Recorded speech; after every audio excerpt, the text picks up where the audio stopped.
আমাদের মধ্যে মিটে তিনি একটা দৃষ্টান্ত স্থাপন করেছেন।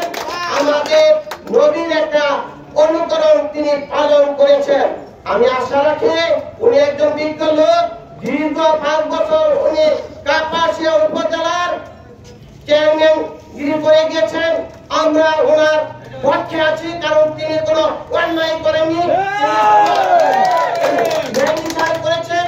এলাকার রাস্তাঘাট, প্রাইমারি স্কুলের বাউন্ডারি, মাদ্রাসা স্কুলের সাম্বার সবল তার আয়ত্তে যার পরে তার আরো একটা লিমিটেশন অনুসারে উনি তার জান প্রাণ দিয়ে জনসেবা জনখেদমত করার চেষ্টা করছেন।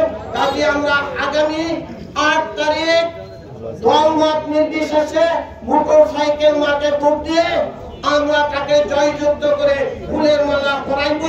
এই প্রার্থনা মহান রাব্বুল আলামিনের রেখে সকলকে ধন্যবাদ জানিয়ে আমি আমার সংক্ষিপ্ত কথা শেষ করছি।